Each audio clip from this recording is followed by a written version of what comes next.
आज मुश्किल है, आज मुश्किल है, कल थोड़ा बेहतर होगा। आज मुश्किल है, कल थोड़ा बेहतर होगा। बस उम्मीद मत छोड़ना, बस उम्मीद मत छोड़ना, भविष्य जरूर बेहतर होगा। गुड मॉर्निंग स्टूडेंट, आज हम स्टार्ट करेंगे नेक्स्ट टॉपिक। और आज का जो टॉपिक है उससे हमारी जो सेकेंड यूनिट करंट इलेक्ट्रिसिटी उसका फर्स्ट पार्ट वो कंप्लीट हो जाएगा। तो आज 23 जून 2022, तो आज हम स्टार्ट करने वाले हैं।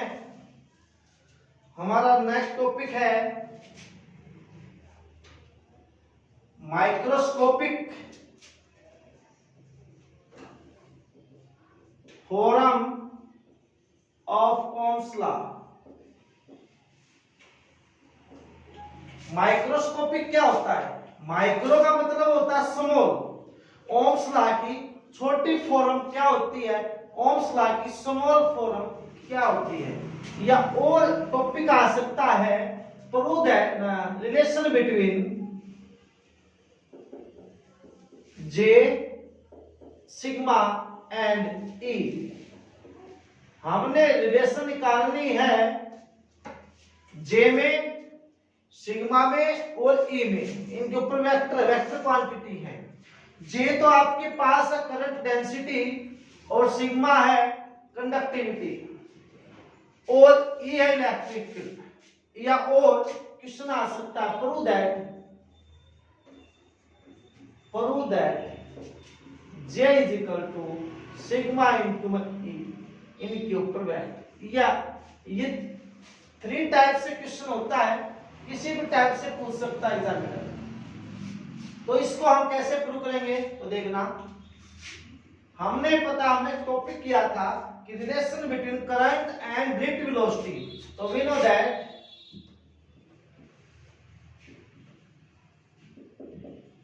Relation between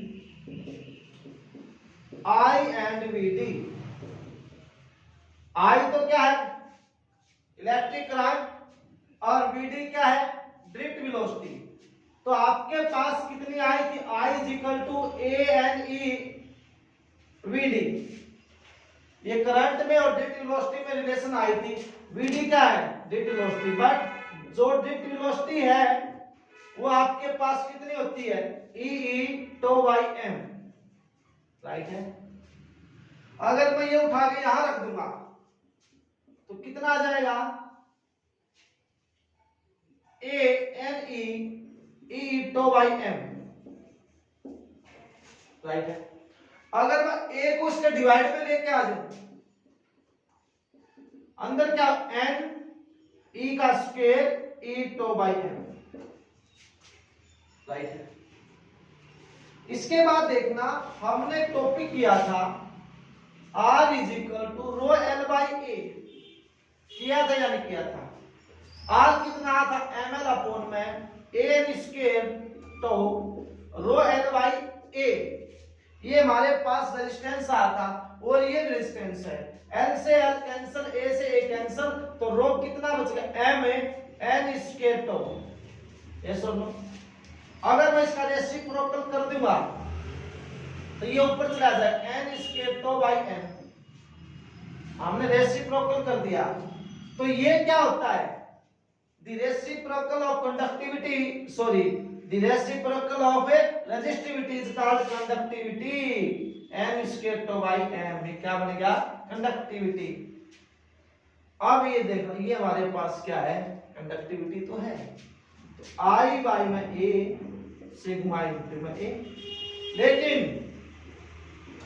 current upon area क्या होता है? J, और J क्या होता है? Current density. तो J is equal to sigma into में E।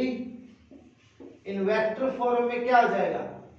अरे I बाई A क्या होता है? J, तो मैंने क्या रख दिया? J सिग्मा इंटू में।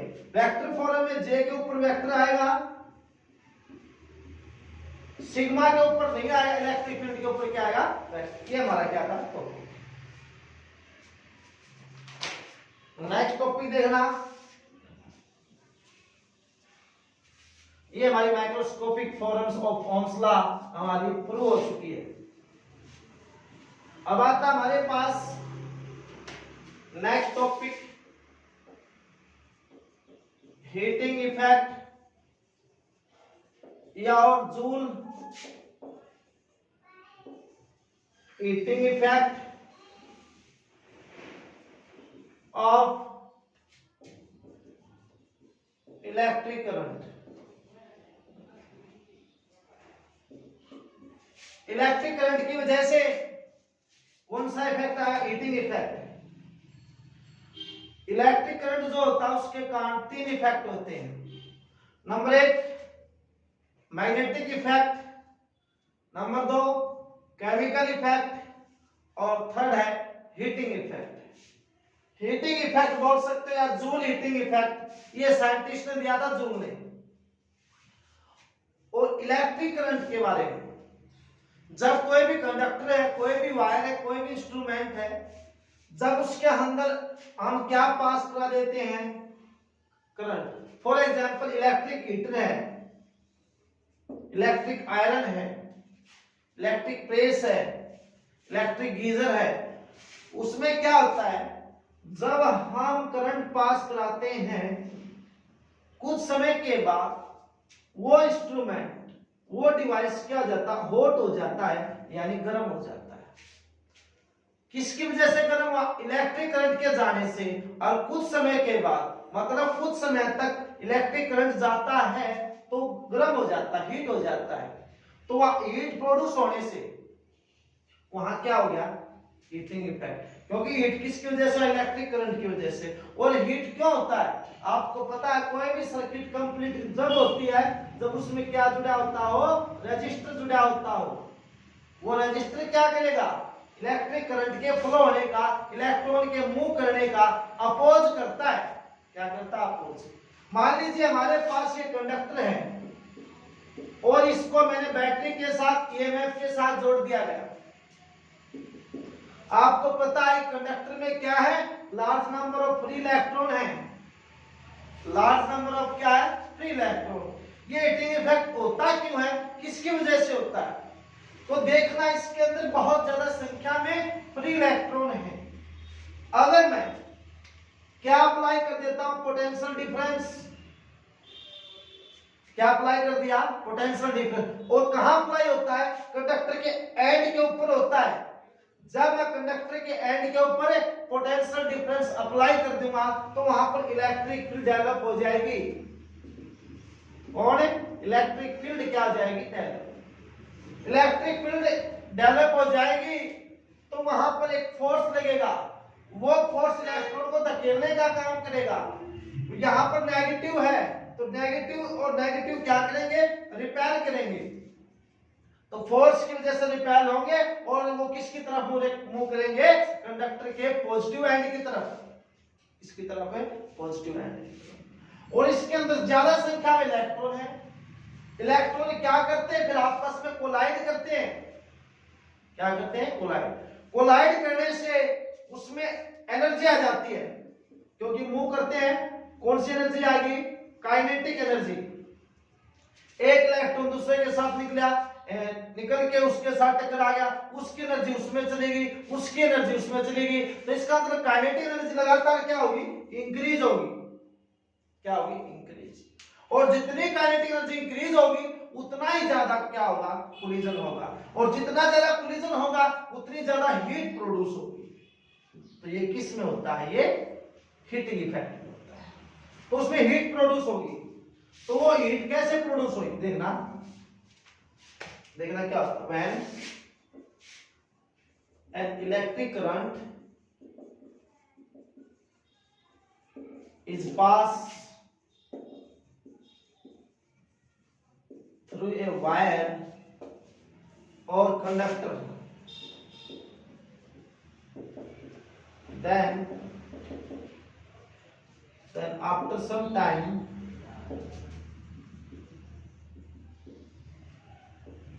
it becomes too hot. When electric current is passed through a wire or conductor, जब इलेक्ट्रिक करंट पास करा दिया किसी वायर के अंदर, किसी कंडक्टर के अंदर, तो आफ्टर सम टाइम, कुछ समय के बाद वो क्या हो जाता है, हीट हो जाता है. So it is called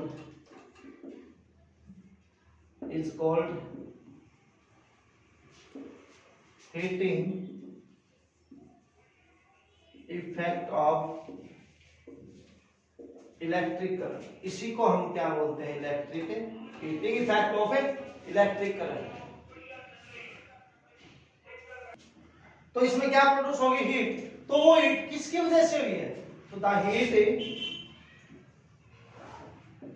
produced in a conductor और वायर डिपेंड अपॉन, जो हीट प्रोड्यूस हुई है किसी कंडक्टर में और वायर में, मैंने बता भी दिया किसकी वजह से होती है.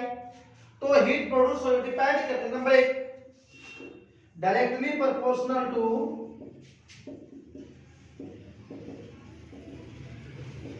The square of the electric current. That is, एक तो क्या पाएगी, जो हीट है वो एक तो डिपेंड करती है इलेक्ट्रिक करंट पे, क्यों इलेक्ट्रिक करंट पास होता है तभी तो हीट होता है. तो वो क्या है, हीट जो प्रोड्यूस हुई वो इलेक्ट्रिक करंट के स्क्वायर के क्या पाएगी, डायरेक्टली प्रोपोर्शनल पाएगी. सेकंड क्या है, अगर इलेक्ट्रिक करंट ज्यादा होगा तो हीट भी ज्यादा प्रोड्यूस होगी, अगर ये कम होगा तो हीट भी कम होगी. Directly proportional to the resistance of the conductor. और सेकंड क्या पाया गया कि जो हीट प्रोड्यूस हुई है वो कंडक्टर के रेजिस्टेंस के क्या होगी, डायरेक्टली प्रोपोर्शनल. क्योंकि अगर रेजिस्टेंस ज्यादा होगा तो हीट भी ज्यादा प्रोड्यूस होगी, अगर रेजिस्टेंस कम होगा तो हीट भी कम प्रोड्यूस होगी. राइट है. इसके बाद देखना क्वेश्चन नंबर 3 क्या कहता है, पॉइंट नंबर 3 कि डायरेक्टली प्रोपोर्शनल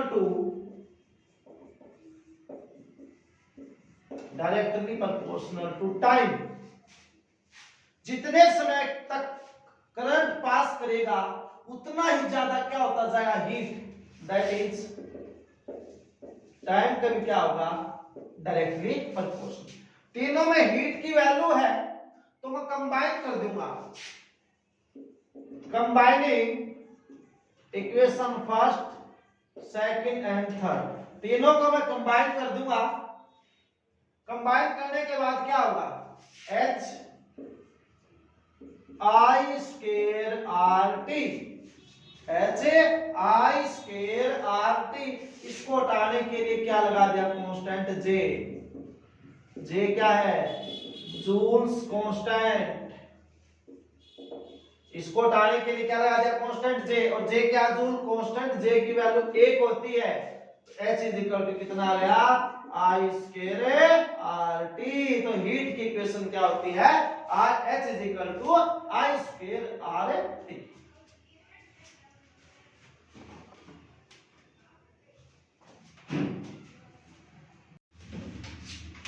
तो हमारे पास से जो जूल से लॉ ऑफ हीटिंग आया है उसके अनुसार हमारे पास हीट आई है आई स्क्वायर आर टी.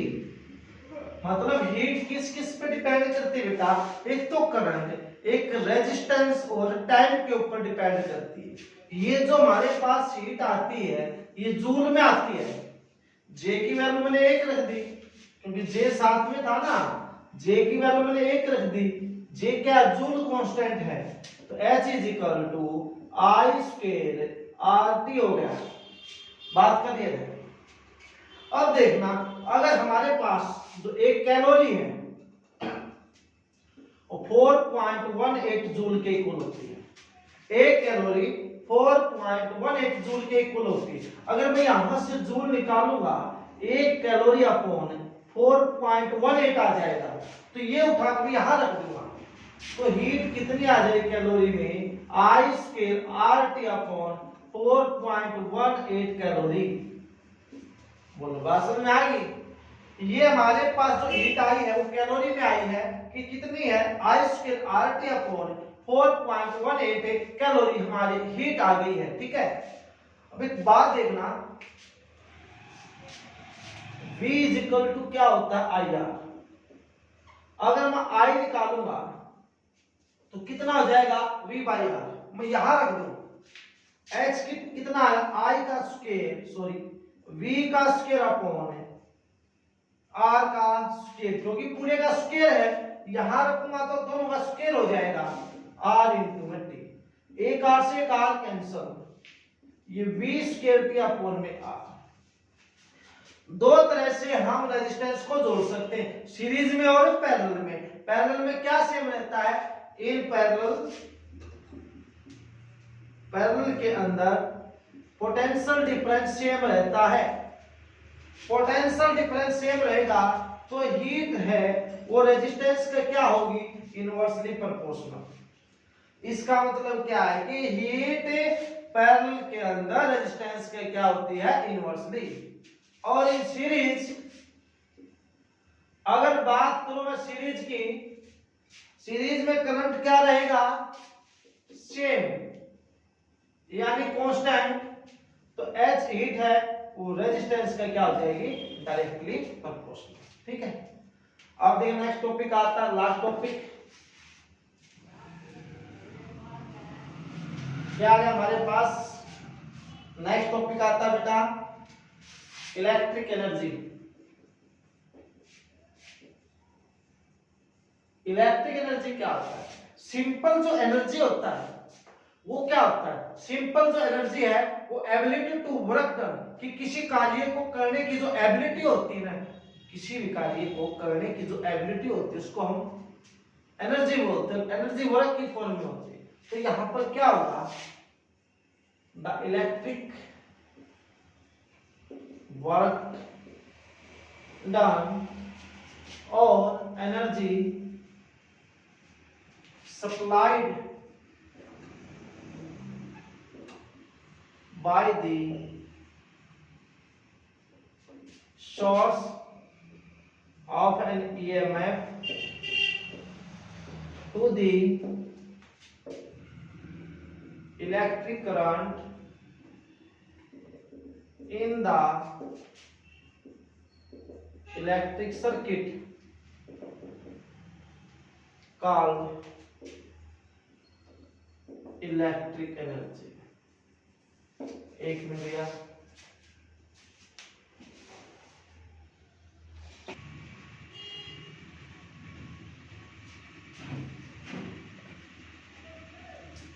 देखिए इलेक्ट्रिक एनर्जी क्या होती है, इलेक्ट्रिक वर्क डन। और इलेक्ट्रिक और एनर्जी, या तो इलेक्ट्रिक वर्क डन या इलेक्ट्रिक एनर्जी सप्लाई की जाए किसके द्वारा, by the source of an EMF. जब सोर्स ऑफ ईएमएफ के द्वारा एनर्जी सप्लाई की जाती है, एनर्जी दी जाती है किसको, to the electric current in the electric circuit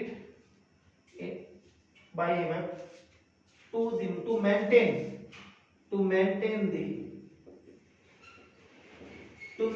electric current in the circuit.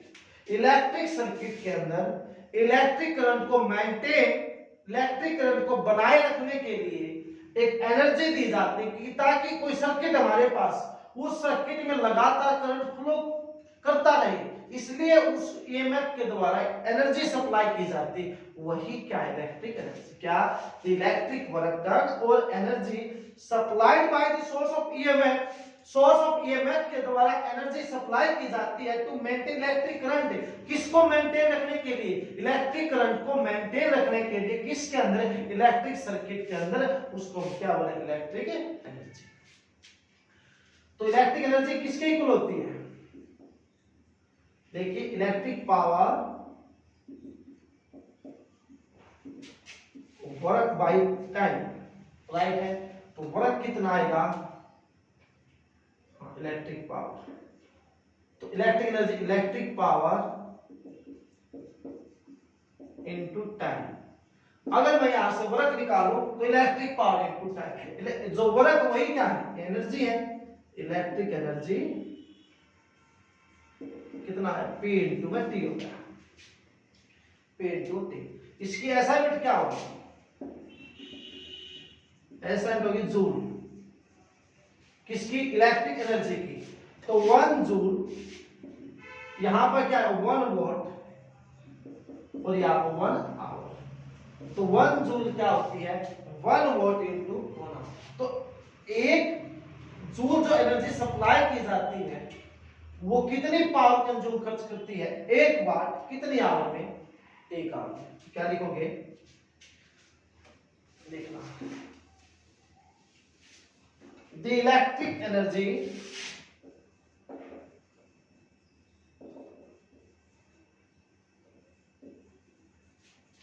is said to be 1 joule if power of 1 watt is consumed by the appliances in 1 hour। देखिए, 1 joule हम electric energy कब कहते हैं, कोई भी appliances है, जो घर के जो इंस्ट्रूमेंट है, कूलर है, फ्रिज है, हीटर है, बल्ब है, ये कितनी पावर कंज्यूम करें, 1 वाट कितने हावर में, 1 हावर में, उसको हम क्या बोलेंगे, 1 joule.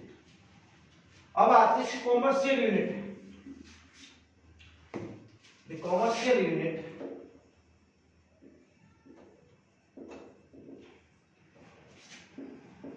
commercial unit of electric energy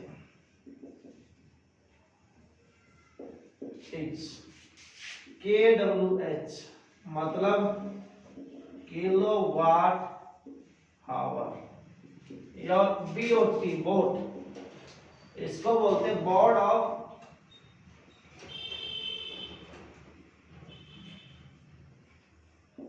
trade unit, मतलब व्यापारिक तौर पर।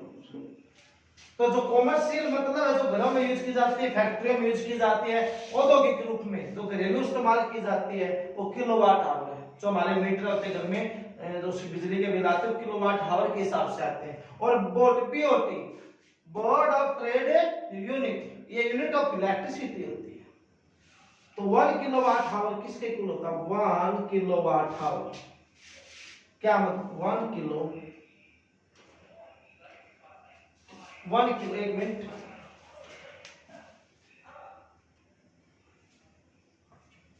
ठीक है। तो 1 kilowatt, 1 kilo 1000 watt into 1 hour, kilo के नाम का 1000 वाट आवर, तो 1 किलो वाट आवर। तो 1 kilowatt hour is that electric energy which consumed 1 kilowatt hour is that energy which consumed 1000 watt power by an appliances in 1 hour। मतलब 1 kilowatt hour energy वो electric energy है जो consume करती है कितनी power, 1000 watt power consume करती है appliances के अंदर। 1 घंटे में कितनी पावर खर्च करे, 1000 वाट पावर खर्च करे, वही क्या होता है, 1 किलोवाट आवर एनर्जी क्या होता है कि वो कितनी पावर खर्च करे, 1000 वाट कितने समय के अंदर, 1 आवर के अंदर। ठीक है,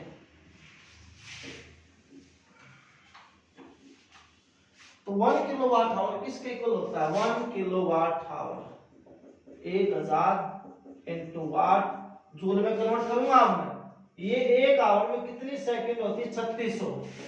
1 किलोवाट आवर 36, तो ये 36 होगा, ये कितने जीरो, 3, और ये कितनी है 2, 10 की पावर 5 वाट इंटू सेकंड क्या होता है, जूल होता है, क्योंकि पावर होता है वर्क अपॉन में टाइम, तो वर्क कितना है, पावर इनटू टाइम। तो पावर की वाट इसकी सेकंड वर्ग की जूल। अगर मैं एक पॉइंट लगा दूंगा तो 10 की पावर 6 जूल। अगर मैंने एक पॉइंट लगा दिया तो 10 की पावर 6 क्या हो जाएगा, जूल हो जाएगा।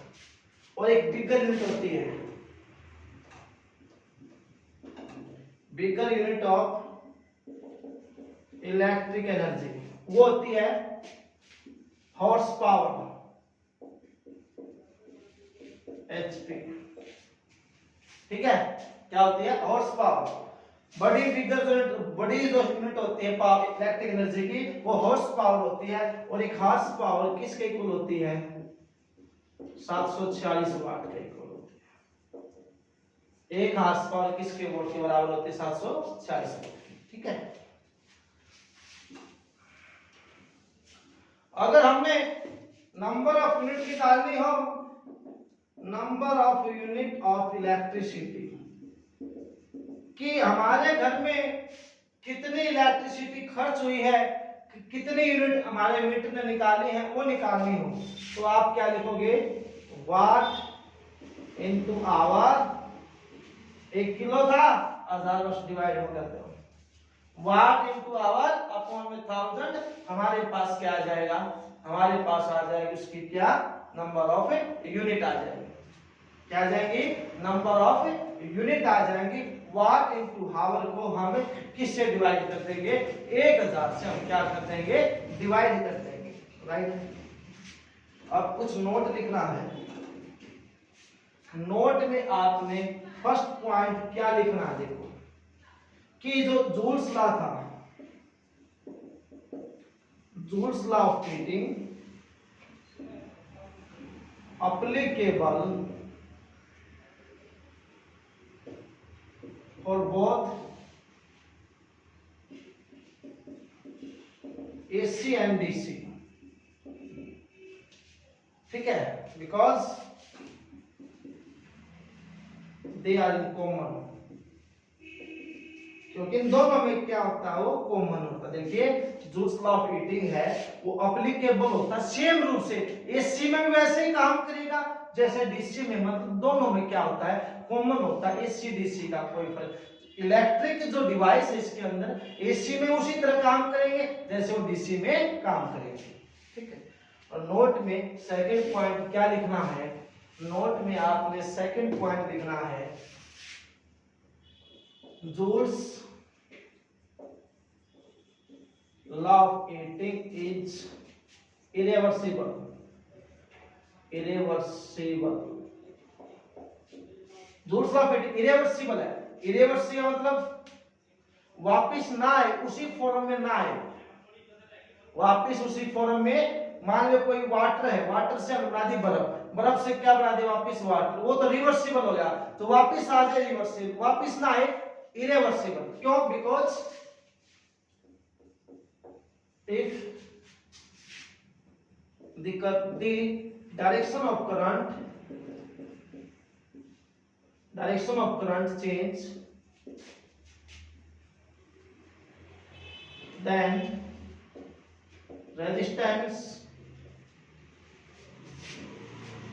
resistor not